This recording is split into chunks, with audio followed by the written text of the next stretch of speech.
በስመ አብ ወወልድ ወመንፈስ ቅዱስ አሐዱ አምላክ አሜን።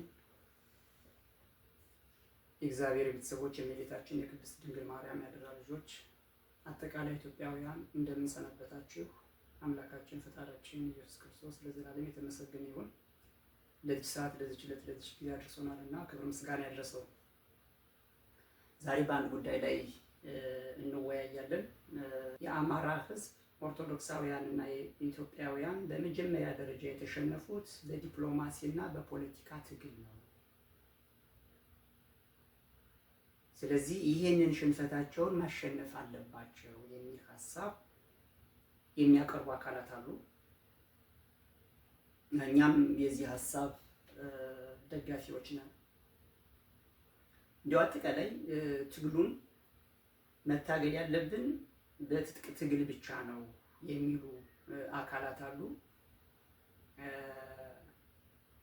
የሰላማዊ ትግል በፍጹም አያስፈልግም፣ የትጥቅና የትጥቅ ትግል ብቻ ብለው የሚያስቡ አካላት አሉ። ይህን እንዲህ የሚያስቡ ፖለቲከኞች አሉ። እንደገና ደግሞ የትጥቅ ትግል እየተካሄደ የዲፕሎማሲና የፖለቲካ ትግል እንዲሁም ደግሞ ህዝባዊ እምቢተኝነት መኖር አለበት ብለው የሚያምኑ ደግሞ አሉ።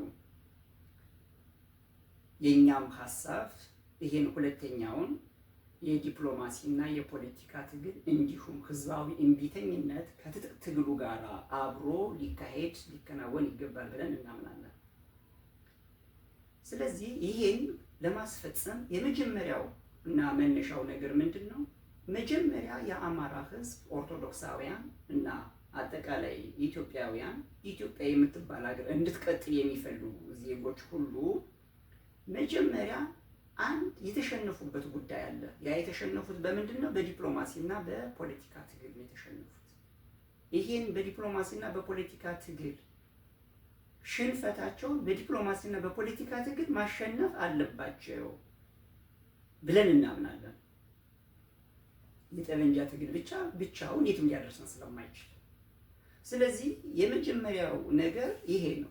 በዲፕሎማሲና በፖለቲካ ማሸነፍ አለብን። በዲፕሎማሲና በፖለቲካ ለማሸነፍ ደግሞ መደራጀትን ይጠይቃል። የተደራጀ ሀሳብ መያዝን ይጠይቃል። ድርጅት መመስረትን ይጠይቃል። ይሄ ባልሆነበት ሁኔታ ትግሉ ባለበት ሲሽከረከር ነው የምንመለከተው። በዚህ በ50 ዓመት ውስጥ ታሪካችን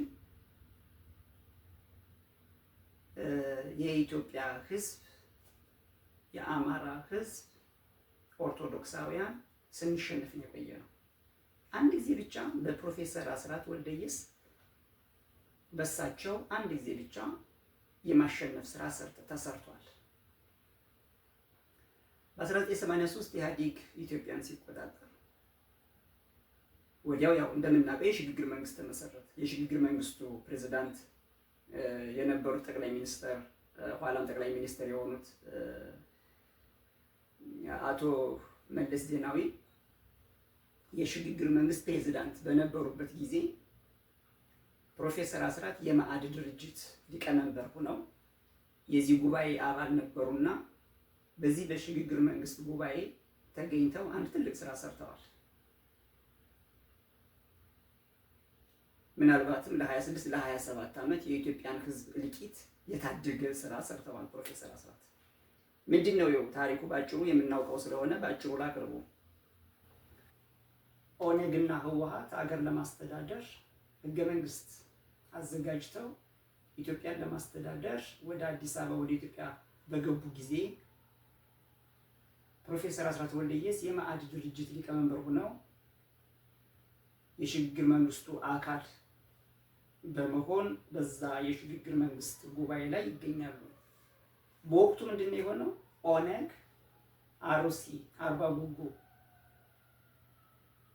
ላይ የአማራን ህዝብ እየገደለ ገደል ውስጥ እየከተተ እየጣለ ይህንንም ደግሞ በዚህ ደግሞ ሳያበቃ ቪዲዮ እየቀረጸ ነበር የአማራ ህዝብ ላይ ጭፍጨፋ ሲያደርግ ሲፈጽም የነበረው። ዛሬ እንደሚጨፈጭፈው የዛኔ እንደዛ ይጨፈጭፍ ነበር። ይሄንን በቪዲዮ በማስረጃ ፕሮፌሰር አስራት ለዚህ ለሽግግር መንግስት ጉባኤ ለመለስ አቀረቡ። ከአንተ ጋር አብሮ የሚያስተዳድር አገር የሚመራ ብለህ አገር ይመራል ተብሎ የተቀመጠው ኦነግ ህዝብን እኮ የአማራን ህዝብ እንደዚህ አድርጎ እየገደለ ነው። ስለዚህ እንዴት ነው ይሄ አገር የሚመራው? እንዴት ነው ይሄ ህዝብን የሚመራው? ህዝብን የሚገል አካል እንዴት ሀገር ሊመራ ይችላል? ህዝብን ሊያስተዳድር ይችላል? የሚል ሙግት ነው ያቀረቡ። ፕሮፌሰር አስራት ወልደየስ ያሸነፉትን ኦነግ እኛ በመሸነፋችን ምክንያት የእሳቸውን ትግል ገደል ነው የከተትነው። ፕሮፌሰር አስራት ትልቅ ስራ ሰርተው ታግለው ያሸነፉትን እኛ ተሸነፍንና የእሳቸውን ድካም ሁሉ ገደል ከተትነው። ይሄ አሳዛኝ አሳፋሪ ነው። በእኛ ትውልድ የተፈጸመ ማለት ነው። ይህን ሽንፈታችንን ማሸነፍ አለብን። አሁን ተሸንፈን ከ2010 ጀምሮ ተሸነፍ 80ዎቹ ላይ እሳቸው ያሸነፉትን ኦነግን አሸንፈው ወደ በረሃ እንዲሰደድ ያደረጉትን እኛ ቁጭ ብለን እሳቸው ከዚህ ዓለም በመለየታቸው በህይወት ባለመኖራቸው ምክንያት እኛ ቁጭ ብለን ግራ በገባው ለውጥ ነው ብለን ተሸንፈን ዛሬ ህዝብን እናስጨፈጭፋለን፣ ህዝብን እናስገድላለን፣ ቤተክርስቲያን እንዲቃጠል እናደርጋለን፣ ኦርቶዶክሶች እንዲገደሉ እናደርጋለን፣ ሀገር እንድትፈርስ ሲሰራ ዝም ብለን እናያለን። ይሄ አሳዛኝ ነው። እንደው ዛሬ ፕሮፌሰር አስራት ከመቃብር ቢነሱና ቢያዩን ምን የሚሉን ይመስላችኋል? እንዲህ ምን ሆናችሁ ነው? ኦነግን ማን ያሸንፍላችሁ ነበር አይደል? እንዴት ወደ ኋላ ተመለሳችሁ? እንዴት ተሸነፋችሁ? እንዴት ወደ ሀገር ገብቶ ይህን ያህል እልቂት ሲፈጽም ዝም ብላችሁ ታያላችሁ ብለው ቢጠይቁን ምንድን ነው መልሳችሁ?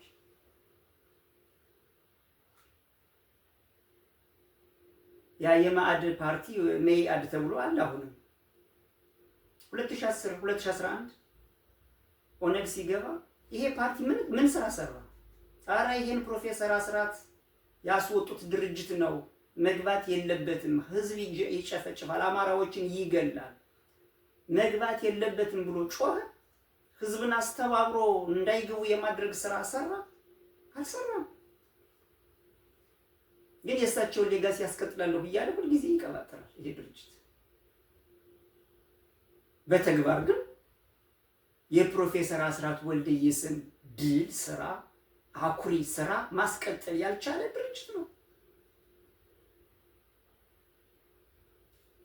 ስለዚህ ሽንፈታችን አሳፋሪ የሆነ በጣም አሳዛኝ የሆነ አባቶቻችን አሸንፈው የሰጡንን የዲፕሎማሲና የፖለቲካ ትግል ወደ ኋላ የቀበርነው ወደ ኋላ የወሰድነው ሰዎች ነን።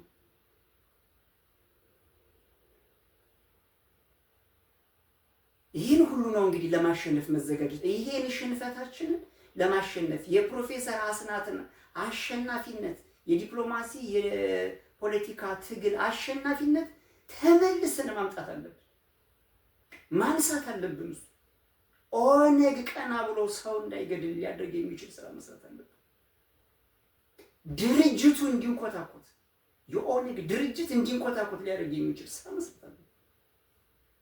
ይሄን ስናደርግ ነው እንግዲህ አሸነፍን የምንለው። በዲፕሎማሲ አሸነፍን የምንለው፣ በፖለቲካ አሸነፍን የምንለው ይሄን ስናደርግ ነው። አሁንም ኦነግ ገዳይ ነው፣ እየገደለ ነው ያለው፣ ትክክል አይደለም፣ መንግስት ይሄን ማስቆም አለበት ብሎ የሚሞግት የሚታገል አካል ድርጅት የለንም፣ አሁንም የለንም። ስለዚህ ይሄ ሽንፈት፣ ይሄ የፖለቲካ ሽንፈት፣ ይሄ የዲፕሎማሲ ሽንፈት ወደ አሸናፊነት መቀየር አለበት። በዲፕሎማሲና በፖለቲካ በጠመንጃ የተያዘው እንዳለ ይቀጥል። ነገር ግን ሌላው አካል ተደራጅቶ ይሄንን ሽንፈት ለማሸነፍ መዘጋጀት አለበት። ለ50 ዓመት ለ60 ዓመት የተሸነፍነው ሽንፈት በዲፕሎማሲና በፖለቲካ ጭምር ነው የተሸነፍነው። እንዲሁም በአንደኛነት በዲፕሎማሲና በፖለቲካ ነው የተሸነፍነው። ቅድም ካነሳሁት ከፕሮፌሰር አስራት ያንን በዛ መልክ እንድናሸንፍ ካደረጉት ድርጊት ውጭ ሌላ ይሄ ነው የሚባል ቁም ነገር ያለው በዲፕሎማሲና በፖለቲካ ያሸነፍንበት እንትን አይታየኝም እኔ። ስለዚህ ስንሸነፍ ነው የኖርነው። የተሸነፍነው ጠንካራ የፖለቲካ ድርጅት ስለሌለን ነው። ጠንካራ ፖለቲከኞች ስለሌለን ነው። ለዛም ነው እኛ ተገደን ወደ ፖለቲካ የገባ ነው። ስለዚህ በፖለቲካ በዲፕሎማሲ የሚያሸንፍ ትውልድ መፈጠር አለበት። ኦነግን እንዳይንቀሳቀስ የሚያደርግ ገዳይ ነው፣ ህዝብ የሚገል ነው። እንደ ድርጅት መቀጠል የለበትም። የኦሮሞ ህዝብ ኦነግን መደገፍ የለበትም። የኦሮሞ ህዝብ ኦነግን አቅሮ ሊተፋው ይገባል የሚል የሚሞግት ፖለቲካ ሊኖረን ይገባል። ይህን ገዳይ ስርዓት በመንግስት እየተደገፈ ያለው ኦነግ ራሱ ብልጽግና ኦነግ ኦሮሞማ ገዳይ ስርዓት ነው ብሎ በዓለም መድረክ በዓለም አደባባይ የሚሞግት የአማራ ስብስብ የአማራ ድርጅት መፈጠር አለበት። የኦርቶዶክሳውያን ስብስብ የኦርቶዶክሳውያን ድርጅት መፈጠር አለበት። ዛሬ ኦርቶዶክሳውያን እየተገደሉ ነው፣ በአደባባይ በንግስ በዓላቸው እየተገደሉ ነው። አሁንም አሩሲ ላይ እኮ እየተከናወነ ነው። የንግስ በዓል በሚያከብሩበት ሰዓት አይደለ እንዴ ጭፍጨፋው እየተከናወነ ያለው? አሁን በቅርብ ጅማ ላይ የተከናወነው ይሄው ነው። ስለዚህ ኦርቶዶክሳውያን ምንድን ነው የምንሰራው? አማራ ምንድን ነው የሚሰራው? ድርጅት ለመመስረት ድርጅት እኮ እንመስረት ስንል የሚያግዘን የኛ ወገኖች የኛ ወንድሞች የኛ እህቶች ትነቅፉን ነበር። ድርጅት መመስረት ያልቻለ ስብስብ እኮ ነው የአማራ ስብስብ። ድርጅት መመስረት ያልቻለ ስብስብ ነው የኦርቶዶክሳውያን ስብስብ። ይሄን ሽንፈታችንን ወደ ማሸነፍ መዘጋጀት አለብን። ይሄንን አምን መቀበል አለብን። ይሄን ሽንፈት ለማሸነፍ መዘጋጀት አለብን። የኦርቶዶክሳውያን ስብስብ እንዲህ አይነት ስብስብ ድርጅት መመስረት ያልቻለ፣ የአማራ ስብስብ እንደዚህ አይነት ስብስብ ድርጅት መመስረት ያልቻለ እንኳንስ ማሸነፍ አይደለም እንኳንስ ታብሎ ማሸነፍ አይደለም ድርጅት መመስረት ያልቻለ ድርጅት የሚመሰርቱ ሰዎች ላይ የሚያፌዝ ማህበረሰብ ምን ተፈጠረ? አሁን ኢትዮጵያ ውስጥ ያለው ሁኔታ የማያንቀሳቅስ ጋዜጠኛ የሚያስር ስርዓት፣ ፖለቲከኞችን የሚያስር ስርዓት። ጋዜጠኞች ሲታሰሩ፣ ፖለቲከኞች ሲታሰሩ ለኔ ብለው ነው የታሰሩት ብሎ የማይታገል ህዝብ፣ ዝም ብሎ የሚያይ ህዝብ። እነ ታዲዮስ ታንቱ የታሰሩት ለኔ ነው፣ እነ ክርስቲያን ታደለ የታሰሩት ለኔ ነው፣ ሌሎችም ፖለቲከኞች የታሰሩት ለኔ ነው ብሎ የሚሞግት ህዝብ ማፍራት ያልቻለ ስብስብ ነው። እነ መስከረም አበራ ሴቷ የልጆች እናት መስከረም አበራ ለዚህ ለአማራ ህዝብ ብላ ወደ ትግል ገብታ እሷ ስትታሰር ዝም ብሎ የተቀመጠ ስብስብ ነው የኛ ስብስብ። መንግስትን አፍንጫውን ይዞ እነዚህን ፖለቲከኞች እንዲፈታ ሊያደርግ የሚችል ትውልድ መምጣት አለበት። እንዲህ የሚያደርግ ድርጅት መመስረት አለበት። ይሄ ባልሆነበት ሁኔታ ታጋዮችን እስር ቤት አስቀምጦ ያለ ህዝብ ያለ ትውልድ የሚታገሉለትን እስር ቤት ያስቀመጠ ትውልድ እንዴት ሊያሸንፍ ይችላል? የፋኖን በሌላ ጊዜ እንመጣለን። ፋኖ አንድ ድርጅት መመስረት አውጥቶ ይኸው መከራ እያያለ በሌላ ጊዜ እንመጣበታለን። እንዲህ አይነት ስብስቦች ነን፣ እንደዚህ አይነት ሰዎች ነን። ይሄንን ሽንፈታችንን በዲፕሎማሲና በፖለቲካ የተሸነፍነውን ሽንፈታችንን መጀመሪያ ለማሸነፍ መዘጋጀት አለብን። ለማሸነፍ ድርጅት መመስረት አለብን። ይሄን ስናደርግ ነው አሸናፊ የምንሆነው በሁሉም አቅጣጫ። ስለዚህ በተለይ አሜሪካ፣ አውሮፓ ያለው ዲያስፖራ ቆም ብሎ ማየት ያለበት ይሄን ሽንፈቱን እንደ ፕሮፌሰር አስራት ወልደየስ የሚያሸንፍበትን ስራ ለመስራት መዘጋጀት አለበት። ኦነጋውያን ቀና እንዳይሉ ሊያደርግ የሚችል ስራ መሰራት አለበት። የኦሮሞ ህዝብ ኦነጋውያንን ሪጀክት እንዲያደርጋቸው፣ እንዲጠላቸው፣ አልቀበልህም ኢትዮጵያን አፍርሰህ ሌላ ነገር መሰረታለሁ የምትለውን አስተሳሰብ፣ ሌላ የኦሮሞ ሀገር መሰረታለሁ የምትለውን አስተሳሰብ አልቀበልም እንዲሉ፣ ኦሮሞዎች አልቀበልም እንዲሉ ሊያደርግ የሚችል ስራ መስራት አለበት። አጠቃላይ በኦሮሞ ህዝብም በአማራ ህዝብ የሚደረገው ጭፍጨፋና ግድያ መቆም አለበት ብሎ የሚታገል አካል መፈጠር አለበት። ያለ ትግል ምንም ሊሆን አይችልም። በምኞት ምንም ሊመጣ አይችልም።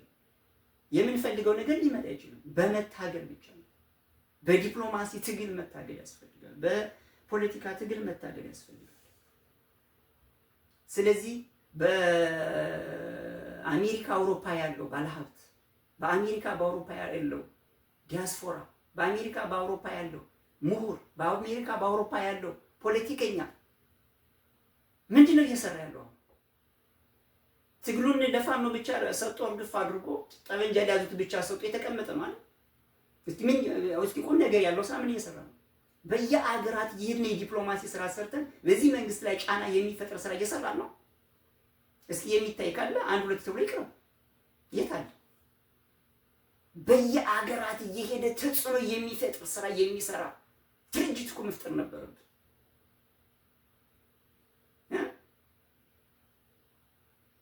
በአገራት በሀያላን አገራት ላይ ሄዶ ተጽዕኖ የሚፈጥር ኦሮሞማ ስርዓት ኢትዮጵያን እየገዛ እያስተዳደረ ያለው ሀገር አፍራሽ ነው፣ ህዝብ ገዳይ ነው የሚል ሙግት የሚያቀርብ ድርጅት መፈጠር አለበት።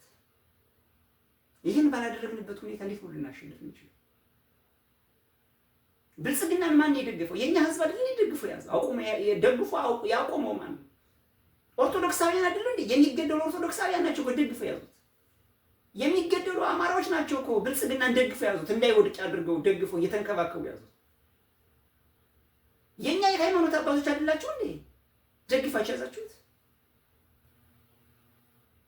የኛ የኦርቶዶክሳውያን ድርጅቶች አይደላችሁ እንዴ? ማህበራት አይደላችሁ እንዴ ደግፋችሁ ያዛችሁት? ይሄ ነው ሽንፈታችን። በአማራ ክልል እርስ በርሱ ባለፈው እንዳቀረብነው አድማ ብተናና ሚሊሻ የአማራ አድማ ብተናና ሚሊሻ ፋኖን እየታገለ ያለው ሀገር አፍራሹን ስርዓት ነው። አማራዎቹ አድማ ብተናና ሚሊሻ ግን ፋኖን እንደገና ይታገሉታል። ከፋኖ ጋር ሆነው አብሮ መታገል ሲገባቸው ይሄ እኮ ነው ሽንፈታችን። ይሄ እኮ በዲፕሎማሲና በፖለቲካ እኮ ነው ይሄን ማሸነፍ የምንችል። አማራ እርስ በርስ አትገዳደሉ፣ ኦርቶዶክሳውያን እርስ በርሳቸው አትገዳደሉ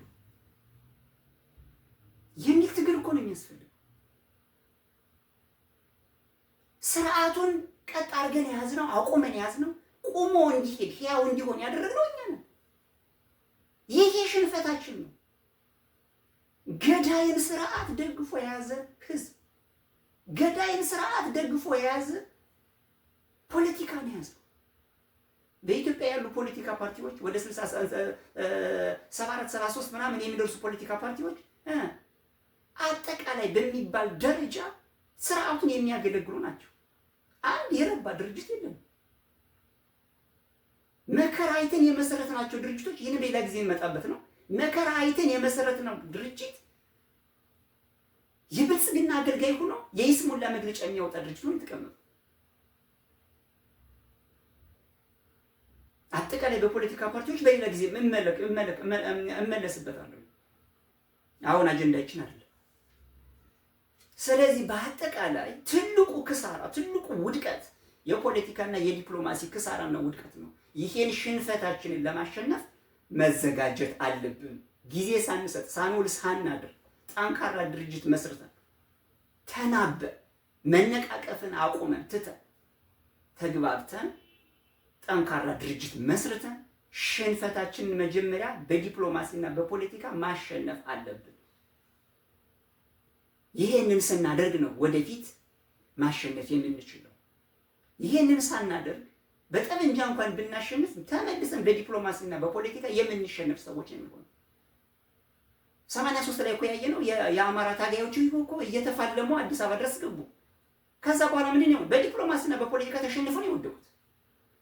ያንን ነው ምን ደግሞ አማራ ይሄንን መድገም የለበትም እንዳይደግም ኦርቶዶክሳውያን ይሄንን እንዳንደግም ካሁኑ በፖለቲካና በዲፕሎማሲ ለማሸነፍ መዘጋጀት አለብን።